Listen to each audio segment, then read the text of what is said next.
भक्ति वेदांत नारायणीति नामिनि। श्री कृष्ण चैतन्य प्रभु नित्यानंद, श्री अद्वैत गदाधर शिवासादि गौर भक्त वृंद। हरे कृष्ण कृष्ण कृष्ण हरे हरे, हरे राम राम राम हरे हरे। मैं सर्वप्रथम अपनी गुरुपाद पद्म परमाराध्यतम नित्रीला प्रविष्टम विष्णुपाद अष्टतर शतशी श्रीमद् भक्ति वेदांत नारायण गोस्वामी महाराज जी के चरण कमल में अनंत अनंत कोटि दंडवत अर्पण करता हूँ, तथा राधा विनोद बिहारी जी के चरणों में अनंत अनंत कोटि दंडवत अर्पण करता हूँ। हम लोग कल कथा सुना था ना, भाव के बारे में बता रहा था। प्रतिबिंब भाव बताया था, प्रतिबिंब भाव और छाया रति भाव। छाया बताया था ना। हाँ जी गुरुजी, छाया रति। हाँ, अब बता रहे हैं जात भाव भक्तों के संग से अथवा वैधि भक्ति के साधन के समय शुद्धारति अत्यंत अल्प मात्रा में जब प्रकाशित होती है तब उसे छायारति कहते हैं। मतलब भक्तों के साथ रहते हुए, वैधि भक्ति करते हुए अगर भाव का बहुत कण मात्रा में प्रकाशित दिखाई देता है तो उसको क्या कहते हैं? छायारति भाव। कौन सा भाव कहते हैं? छायारति। और वही छायारति स्थायी नहीं होती। उस छायारति भाव जो होता है वो स्थायी नहीं होता। वो क्या नहीं होता? स्थायी नहीं होती। साधारण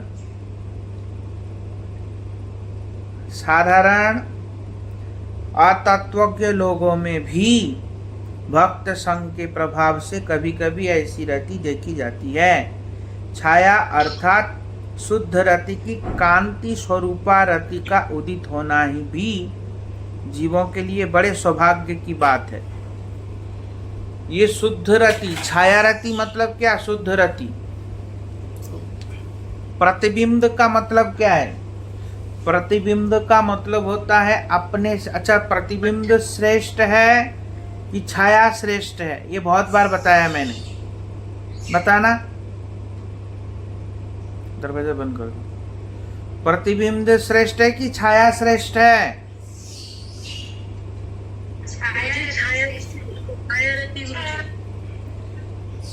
छाया। मैं पूछा केवल छाया श्रेष्ठ है कि प्रतिबिंब श्रेष्ठ है, ये पूछा।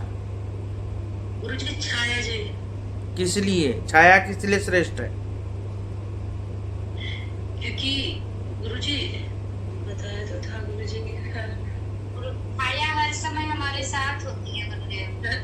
हमारी छाई, परछाई। और वो सदैव दिन में अगर सामने या पानी के सामने से हम हट जाएंगे तो वो भी हट जाएगा। अब प्रतिबिंब श्रेष्ठ क्यों नहीं है? सब समय साथ नहीं रहता। ये मुक्ति के लिए ब्रह्म ज्ञान के लोग भी इसको वो करते हैं, तो उनको अनुकरण करते हैं। अरे मैं मुक्ति पुक्ति का नहीं पूछ रहा, मैं केवल पूछ रहा हूँ छाया और प्रतिबिंब क्यों श्रेष्ठ है और क्यों नहीं है, ये पूछा। मैंने मुक्ति पुक्ति पूछा ही नहीं। मुक्ति पुक्ति पूछा है क्या? पहले तो समझो हम पूछ क्या रहे हैं। अब ध्यान से सुनो, अगले बार से बताना। सब ध्यान से सुनती तो है ही नहीं, मन पता नहीं कहाँ होता है सबके। प्रतिबिंब इसलिए श्रेष्ठ नहीं है क्योंकि प्रतिबिंब हमसे अलग होता है। प्रतिछवि कब आता है? हमसे अलग होता है ना। हमारे साथ कोई संबंध नहीं होता, उसको प्रतिबिंब कहा जाता है। हमसे बिल्कुल अलग होता है ना, प्रतिछवि कब दिखता है हमसे अलग? शीशा में दिखता है जैसे, तो हम अलग है, शीशा की प्रतिछवि अलग है, अलग अलग दिख रहा है ना, हमारे साथ संबंध नहीं है, टच नहीं है। पर जो छाया होता है वो हमारे साथ जुड़ा हुआ होता है, हम जहां जहां जाते हैं हमारे साथ रहता है, हमारे साथ संबंध होता है छाया का। अब प्रतिबिंब उल्टा होता है छाया से, पर छाया सीधा हाथ उठाएंगे तो सीधा ही हाथ उठता है, दायां हाथ होता है तो दायां होता है, बायां होता है तो बायां होता है। पर प्रतिबिंब में उल्टा होता है, बायां आंख दायां दिखेगा, दायां आंख बायां दिखेगा, दायां हाथ बायां दिखेगा, बायां हाथ दायां दिखेगा। आया समझ? क्या आया? तो प्रतिबिंब विपरीत होता है, इसलिए वो श्रेष्ठ नहीं है, पहले तो ये समझना चाहिए। और छाया हमारे साथ होता है और सीधा होता है।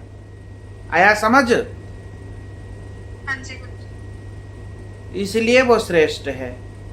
अब आया कि छाया प्रतिबिंब नामाभास या प्रतिबिंब वो जो क्या बोलते हैं भाव क्यों श्रेष्ठ नहीं है?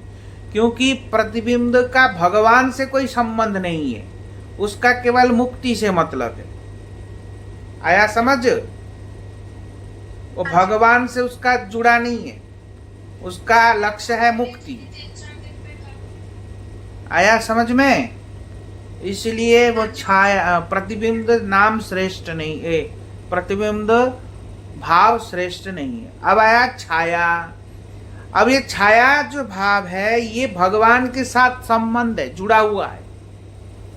उसका लक्ष्य क्या है? भगवत प्राप्ति, भगवान की सेवा।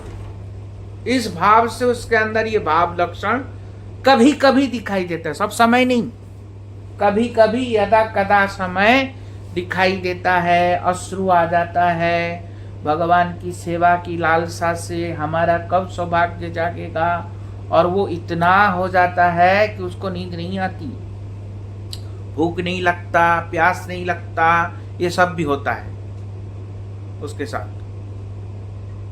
किसके लिए? सेवा के। अब सेवा नहीं कर पा रहा हूं ऐसे करके जो रो रहा है वो भाव भी नहीं है। आया समझ में? तो उसमें आविष्ट भी होना पड़ेगा, तो उसमें भूख प्यास नींद ये सब गायब हो जाएगा, तो तब उसके अंदर भाव लक्षण प्रकट होगा। अश्रु कंप ये सब होगा उसके साथ, पर वो कभी कभी होगा, तो उसको छाया भाव कहा। समझा? उसको छाया भाव कहा। पर ये भी सबके लिए संभव नहीं है, सब लोग के लिए नहीं हो पाता ऐसा। कभी कभी अगर किसी के अंदर होगा ऐसा छायाभास, बहुत बड़ी बात होता है, इसमें बता रहे हैं। शुद्ध रति की कांति स्वरूपा रति उदित होना भी जीवों के लिए बड़े सौभाग्य की बात है, क्योंकि इसके उदित होने से जीवों का उत्तर कल्याण अधिकाधिक से प्रेम की ऊपरी अवस्था विशेष को स्नेह कहते हैं। ऐसा अगर बार बार होता रहे तो जीव उत्तर कल्याण के तरफ वृद्धि प्राप्त करता है। समझ में आया?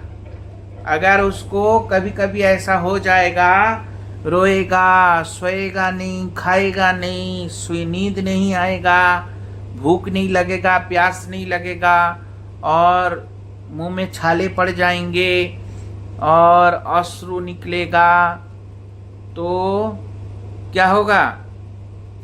कुछ दिन ऐसा होगा। अगर ऐसा होगा तो इसके मतलब उनके अंदर स्थायी नहीं है वो, तो उसके मतलब वो छाया रति उदित हुआ है। उसको कौन सा रति उदित हुआ है? छाया रति उदित हुआ है, तब समझना पड़ेगा। पर वो होगा कभी कभी, यदा कदा, कभी कभी, सब समय नहीं, क्योंकि स्थायी भाव हो जाने से व्यक्ति जिंदा नहीं रहता, इसीलिए। समझ में आया? पर ये भी होगा, जो छाया रति भी होगा, वो भी महाभागवत की कैटेगरी में आएगा, तब होगा, सबको नहीं होगा। ये छाया रति, ये भी ध्यान रखना है। समझ में आया? ये उसमें रुचि में भी नहीं आएगा ना गुरुजी? ना, रुचि में नहीं आएगा, आसक्ति में आएगा ये। हाँ, नींद नहीं आएगी, सोएगा नहीं, भूख नहीं लगेगा तो जिंदा रहेगा? और ऐसा किसी को हो रहा है क्या? हो नहीं रहा है, इतना आसान नहीं होगा नहीं। आया समझ? वो कभी कभी हरि नाम ले लिया, और पहले तो आदमी लोग क्या करते हैं, हम लोग अपना दुख याद करते हैं, हमको बहुत कष्ट मिला, बहुत दुख मिला, किसी का शरीर खराब हुआ या कोई बचपन से दुखी है, वो सब याद करेंगे।